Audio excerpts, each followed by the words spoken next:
Germany का visa rejection rate जो कि काफ़ी ज़्यादा बढ़ते जा रहा है और उसको लेके बहुत सारे वीडियोस भी अभी आ रहे हैं कि क्या क्या रीजंस हो सकते हैं जर्मनी के रिजेक्शन रेट को लेके। और थोड़ा सा नेगेटिव इसका एक पर्सपेक्टिव दिखते आ रहा है कि भाई जर्मनी में वीज़ा लग ही नहीं पा रहे हैं, है ना। तो आप बहुत सारे स्टूडेंट्स हैं जो शायद वहाँ पे प्लान्स चेंज कर रहे हैं।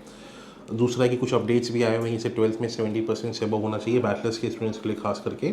ये सब चीज़ों को लेके थोड़ा सा नेगेटिव इम्पैक्ट जर्मनी को लेके स्टडी वीज़ा में स्टूडेंट्स के माइंड में चल रहा है। इन्हीं सब चीज़ों को थोड़ा सा क्लैरिफाई करते हैं कि जो कॉमन रिजेक्शन के जो रीजंस हैं उसको ओवरव्यू सबका मैं समझा दे रहा हूँ कि भाई किस किस तरीके से रिजेक्शन के रीजंस आ रहे हैं और क्या करो ताकि आपके रिजेक्शन के रीजंस या रिजेक्शन नहीं आएगा आपके वाले वीज़ा में। मोस्टली जो इस वाले वीडियो में डिस्कस मैंने जो ज़्यादा ध्यान दिया हुआ वो बैचलर्स के स्टूडेंट्स को दिया हुआ है, क्योंकि बैचलर्स के ही रिजेक्शन रेट ज़्यादा है एज़ कम्पेयर टू मास्टर्स के। मास्टर्स के अगर आपका पब्लिक में है और या स्टेट प्राइवेट में भी है और थोड़ा भी आपने ठीक ठाक अपना प्रोफाइल बना रखा है तो वीज़ा उसमें फिर भी आ रहा है एज़ कम्पेयर टू बैचलर्स वालों के। लेकिन इन सब के बाद भी पैनिक होने की कोई सिचुएशन नहीं है अगर आप अपना सारे पैरामीटर्स को फॉलो करते हो, यूनिवर्सिटी के एडमिशन को और वीज़ा की चेकलिस्ट की गाइडलाइंस को, प्लस अपना इंटेंट आपका क्लियर है कि जर्मनी से क्यों पढ़ना जाना चाहते हो। आपको वीज़ा MOI के बेसिस पे भी मिल रहा है। आइल्स तो छोड़ दो, MOI के बेसिस पे भी हमारे पास में अभी रिसेंटली वीज़ा आया हुआ है पब्लिक यूनिवर्सिटी के एडमिशन लेटर पे, बिना किसी आइल्स के रिक्वायरमेंट के, है ना। तो ऐसा नहीं कि वीज़ाज एकदम ही बिल्कुल कम हो गए जर्मनी के आना। सबसे पहला एक रीज़न समझ लेते हैं बैचलर्स के पर्सपेक्टिव पे है कि भाई आपके अगर आपके APS सर्टिफिकेट में लिखा हुआ है कि आपको स्टूडेंट को लीगल अलाउ है वहाँ पे करना, लेकिन आपने टेस्ट टेस का एग्ज़ाम दे रखा है और टेस्ट टेस के स्कोर के बेसिस पे आपको किसी पब्लिक यूनिवर्सिटी से अगर एडमिशन मिल चुका है और अगर आप वीज़ा अप्लाई करते हो तो वीज़ा में लिख के ये आ रहा है कि भाई आपका APS तो आपको स्टूडेंट को लीग के लिए अलाउ करता है, तो आपको जर्मन यूनिवर्सिटी ने एडमिशन दे किस बेसिस पे दिया, है ना। एक रीज़न ही नहीं उनके पास देने का। अब ये जो रीज़न है ये बहुत कॉमन रीज़न बन चुका है काफ़ी यूनिवर्सिटीज़ के लिए जो टेस्ट टेस पे एडमिशन दे रही है डायरेक्ट बैचलर्स के लिए। इसमें चाहे आप कितना भी कोशिश करो अभी लेटर ऑफ मोटिवेशन में चीज़ को हाईलाइट करने की कि भाई आपको एडमिशन क्यों मिल गया डायरेक्टली बिना 13th ईयर के या बिना स्टूडेंट को लीग फाउंडेशन ईयर के, उसके बाद भी एम्बेसी ऐसे एप्लीकेशंस को रिजेक्ट कर दे रही है। इसका सोल्यूशन सबसे सिंपल यही है कि बैचलर डायरेक्ट एडमिशन के लिए प्लान कर रहे हो 13th ईयर इंडिया से करके अगर लगाओगे टेस्ट ईयर्स के स्कोर के साथ में आपको वीज़ा मिल जाएगा। दूसरा जो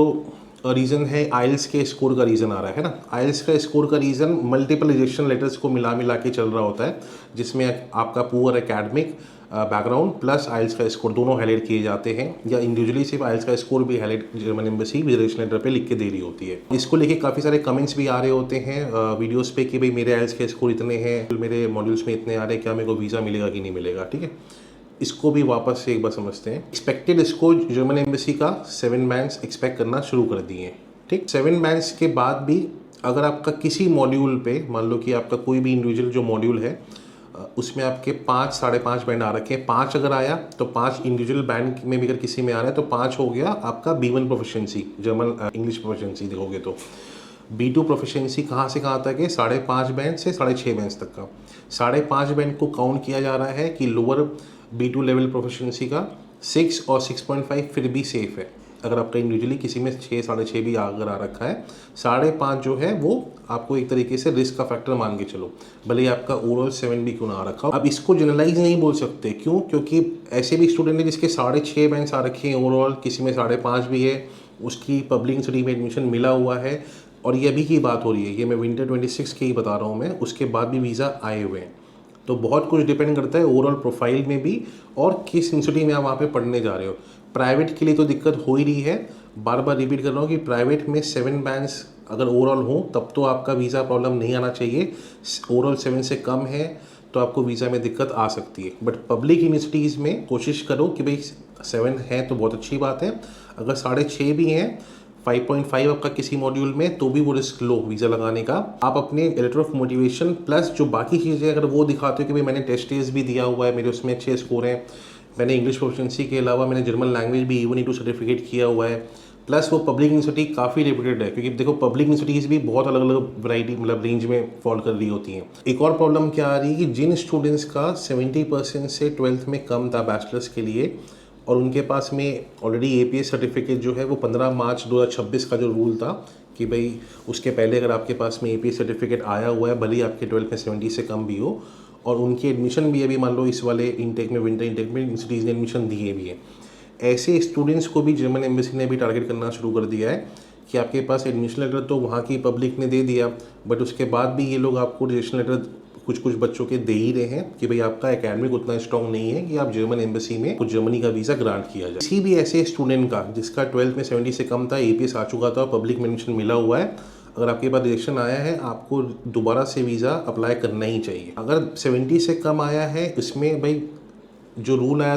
था बाद में, है ना, रिजल्ट आप लोग के पहले से आ रखे थे। अगर आपको ये चीज़ लिख के आ रही कि आपका एकेडमिकली उतना स्ट्रॉन्ग नहीं है, आप उसको हाइड करो दोबारा से जब अप्लाई करो। तो जब आप दोबारा अप्लाई करते हो तो आपका लेटर ऑफ मोटिवेशन आप बहुत अच्छे से अगर लिखोगे एक्सप्लेन करते हुए कि क्यों मेरा एकेडमिक कम था या एकेडमिक मेरा मार्क्स कम भी थे, तो इसका मतलब ये थोड़ी ना कि मैं बैचलर्स की पढ़ाई नहीं कर सकता। बहुत सारे टॉपर्स, भाई आप कोई कंपनी, मल्टीपल जो बड़े बड़े कंपनी जो चला रहे हैं, रन कर रहे होते हैं, इन सब थोड़ी ना कोई 12th के टॉपर बने थे जिन्होंने पढ़ाई करके वहाँ पे रन करना शुरू किया है। तो दोबारा से ज़रूर से अप्लाई करो, क्योंकि दोबारा अप्लाई करोगे तो लोग आपके फाइल को सीरियसली लेंगे भी। अदरवाइज जर्मन एम्बेसी का एप्लीकेशन जा रही है इंडिया से, है ना, 2-2.5 लाख के आसपास में इस साल में मान लो एप्लीकेशन वहाँ जाने वाली स्टडी वीज़ा के लिए। पूरा क्राउड यूएस, यूके, कनाडा वगैरह का सब जर्मनी में अप्लाई कर रहा है। उनको रिजेक्शन देने ही देने हैं ना, कि भाई उनका वो ऑलरेडी ऊपर से आया हुआ है कि भाई आपको लिमिटेड नंबर ऑफ स्टूडेंट्स लो या जो सबसे परफेक्ट निकल के आएगा। इसलिए अगर रिजेक्शन आया है और वो पॉइंट को आप प्रूव करा सकते हो, चैलेंज कर सकते हो, तो दोबारा से इस वाले पे वीज़ा अप्लाई कराना, लेटर ऑफ मोटिवेशन को इम्प्रूव करा के। चौथा रीज़न क्या हो सकता है? चौथा रीज़न एक होता है जो मास्टर्स के लिए भी हो जाता है, बैचलर्स वालों के लिए भी हो जाता है, कि भाई आपका ऑलरेडी सेमेस्टर वहाँ पे शुरू हो चुका है, आप तो यहाँ पे लेट आ रहे हो, आपकी क्लासेस वहाँ पे चल गई हैं, आप कैसे आके कवर कर पाओगे, है ना, इसलिए भी रिजर्वेशन आ रहे हैं। ये सेम ये पब्लिक प्राइवेट दोनों में हो रहा है। प्राइवेट में आपकी क्लासेस मिस हो जाती हैं, आपको हाइब्रिड क्लासेस दे भी रहा होगा, तो भी आपको वीज़ा देने में वो लोग प्रॉब्लम करेंगे। बट पब्लिक का अगर लेटर है और आपकी क्लासेस अगर मिस भी हो जा रही हैं और आपको वीज़ा रजिस्ट्रेशन कर दिया गया इस वजह से कि भाई आप लेट पहुँच रहे हो वहाँ पे, वापस से अप्लाई करो वीज़ा, है ना। क्यों अप्लाई करो, समझो इसको। शुरू से जो वहाँ पे रूल चलते रहा था मेजॉरिटी ऑफ द यूनिवर्सिटीज़ में जर्मनी में, कि आपको अलाउड है वहाँ पे जर्मनी में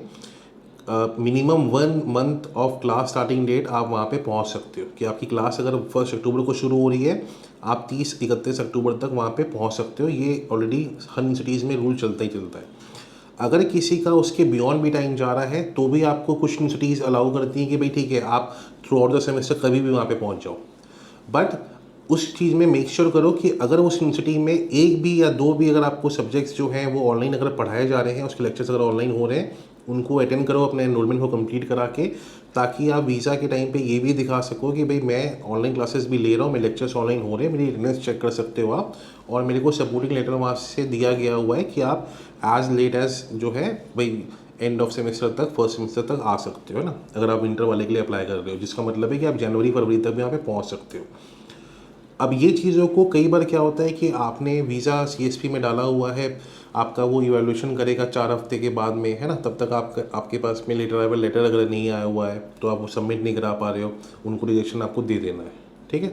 तो सारी चीज़ें जो हैं वीज़ास का जब प्लान कर रहे होते हो, आपके पास यूनिवर्सिटी से भी कम्युनिकेशन प्रॉपर अगर चला के रखोगे, इनको सब बता के रखोगे, तो आपको टाइमली चीज़ें मिल जाएंगी। वीज़ा रिजेक्शन ये वाला बहुत ईजिली अवॉइड किया जा सकता है। फिर भी अगर आया, दोबारा अप्लाई करो इस वाले में भी, है ना। मैंने कई सारे ऐसे एप्लीकेशंस को क्लेम कर करके कि भाई इसमें मेरी गलती, स्टूडेंट की गलती तो है नहीं, ये यूनिवर्सिटी का लेटर यहाँ पे आया हुआ है, सपोर्टिंग लेटर हमने लगा रखा है, अटेंडेंस बच्चे की वहाँ पे ऑलरेडी वहाँ पे लेक्चर्स को अटेंड कर रहा है, अब दोबारा अप्लाई करोगे दोबारा वीज़ा मिल रहा होता है। एक और रिजेक्शन का रीज़न समझ लेते हैं कि जिसको कई बार बोला गया है कि भाई स्टडी प्रोग्रेशन आपका क्लियर नहीं है वहाँ पे पढ़ने के लिए, ठीक है। इसको बहुत सिंपल तरीके से समझना कि भाई आप लोग मास्टर्स के लिए जा रहे हो, फॉर एग्जाम्पल आपने एडमिशन ले लिया है वहाँ पे, किस में आपने ले लिया है, वहाँ पे डेटा साइंस में एडमिशन, आपको वहाँ पे प्राइवेट इंस्टीट्यूट ने एडमिशन दे भी दिया। आपका बैकग्राउंड यहाँ पे इंडिया में क्या है, आपके पास है बीकॉम है, बीबीए कर रखा है आपने, और यहाँ पे आप ऐसा कुछ भी बिजनेस के रोल्स में या मार्केटिंग के रोल्स वगैरह में लगे हुए हो, ठीक है। अब आपके पास में वर्क एक्सपीरियंस भी आपके पास से बैचलर्स की भी डिग्री है, आपका बहुत मन है, आप इंटरेस्टेड हो कि भाई आप डेटा साइंस का वहाँ पे प्रोग्राम वगैरह कर सकते हैं। जब आप वीज़ा अप्लाई करोगे, वीज़ा में यही लिख के आएगा कि आपका जो प्रीवियस स्टडी बैकग्राउंड है, वो जो आप मास्टर्स में करने जाना चाहते हो, उससे वो मीट नहीं कर रहा है वो। क्योंकि डेटा साइंस वगैरह के जैसे प्रोग्राम्स के लिए उनको चाहिए होता है क्या, कि भाई आपके पास में वही सीएस या आईटी वगैरह का स्टडी का बैकग्राउंड हो, उसी के रिलेवेंट आपके पास में वर्क एक्सपीरियंस हो, और वो आपको इसी बात पे मना कर देते हैं, क्योंकि वो जर्मन एम्बेसी का शुरू से चलते आ रहा है कि भाई आपका जो स्टडी प्रोग्रेशन होना चाहिए वो आपके पुराने बैकग्राउंड से उसी के हिसाब से आप आगे बढ़ते रहोगे तो आपको वीज़ा ग्रांट करेंगे या आपका इंटेंशन समझ भी पाएंगे कि आपको ये कोर्स करना है। ऐसी गलती बहुत सारे लोग कर रहे होते हैं। इसी में ही कुछ एग्जांपल और कि किसी को वहाँ पे डिजिटलाइजेशन जैसे प्रोग्राम्स करने हैं, अगेन बैकग्राउंड मेरे पास में उसके रिलेवेंट बिल्कुल भी नहीं है, आपका वीज़ा रिजेक्ट हो जाएगा। आपको वहाँ पे मास्टर्स लॉजिस्टिक सप्लाई चेन में करना है, आपने यहाँ पे जो है कुछ वही बीबी जैसे प्रोग्राम्स वगैरह किए हुए हैं, वर्क एक्सपीरियंस आपका बिल्कुल ही अलग फील्ड में चल रहा होगा, आपका भी रिजेक्ट हो जाएगा। तो ये स्टडी प्रोग्रेशन को लेके बहुत कॉमन रीजंस हैं जिसको आप इजीली जब आप किसी भी प्राइवेट यूनिवर्सिटी में जब एडमिशन लेते हो, यहाँ पे गलती ना आप लोग स्टूडेंट की नहीं होती है, बहुत सारे जो एजेंट्स खेल सकते हो या मान लो जो यूनिवर्सिटी के भी जो काउंसलर्स होते हैं, क्योंकि जब आप यूनिवर्सिटी में भी डायरेक्टली अप्लाई करोगे उनके भी जो काउंसलर्स होते हैं ना वो आपको सिर्फ बता रहे होते हैं कि अच्छा आपको एडमिशन मिल जाएगा, आपको क्या लेना चाहिए क्या नहीं लेना चाहिए वीज़ा के पर्सपेक्टिव पे ये आपको कोई नहीं बता रहा होता है। क्योंकि प्राइवेट यूनिवर्सिटी में सबका ऑब्जेक्टिव होता है कि बस कैसे ना कैसे करके आपको एडमिशन दे दें, तुरंत लॉकड अकाउंट खुलवाएं, आपसे फीस ले लें 1 साल की पूरी और वीज़ा आपका लगा दें। लग गया तो भाई आपकी भी किस्मत, उसके भी भाग्य खुल जाएंगे, नहीं लगा तो कुछ नहीं है, वो कुछ पैसे कट के आपके पैसे 6 महीने तक रखा रहेगा, वापस दे देगा बाद में, है ना। इसलिए जो भी प्रोग्राम सेलेक्ट कर रहे हो ये बहुत ज़रूरी है कि आप पहले से समझो कि आपका बैकग्राउंड क्या है, उसी के रिलेवेंट प्रोग्राम में जाओगे और वीज़ा अप्लाई करोगे। बाकी रिक्वायरमेंट सेम ही रहनी है, जो आइल्स वगैरह मैंने बता रखा है वो सब तब भी सेम रहेगा, APS तब भी चाहिए, ये सब करा के लगाओ इंटेंशन के साथ में वीज़ा मिलते हैं। तो वीज़ा को लेके अगेन पैनिक होने का मेरे को उतना नीड अभी नहीं लग रहा है जर्मनी का। आइल्स की रिक्वायरमेंट बढ़ी है ऑफकोर्स, वो भी इसी वजह से बढ़ी है क्योंकि number of student application for Germany बहुत ज़्यादा इंक्रीज़ हो चुका है, तो उनको कहीं ना कहीं तो आप पैरामीटर वो बढ़ाएंगे अपना, उन्होंने आइल्स का यहाँ पे बढ़ाया हुआ है। इसी तरीके से अपनी इंटेंशन को क्लियर रखो, जस्टिफाई कर सको, सारे डॉक्यूमेंट्स प्रॉपर हैं, एडवांस से प्लानिंग करो कोई भी चीज़ की। एडमिशन आपका आ चुका है, बहुत कम टाइम बचा है वीज़ा अप्लाई करने का, लास्ट मोमेंट पे कर रहे होगे तो चीज़ें आप पैनिक मोड में गलतियाँ करते ही करते हो। ये सारी चीज़ों के लिए हम लोग वीज़ा असिस्टेंस वगैरह भी प्रोवाइड कराते हैं। आप कुछ भी हो ये सब चीज़ों को डिस्कस कर सकते हैं, कम्प्लीटली वीज़ा एप्लीकेशन हमारी टीम पूरा असिस्ट कर रही होती है। और इतने साल से जर्मनी का वीज़ा को लेके ही सक्सेस रेट बहुत स्ट्रॉन्ग चलते आया है। इन डेप्थ आपको कुछ भी इन्फॉर्मेशन चाहिए होगी कमेंट कर लो या आप हमें कॉल करके डिस्कस कर सकते हो। So thank you for watching this video.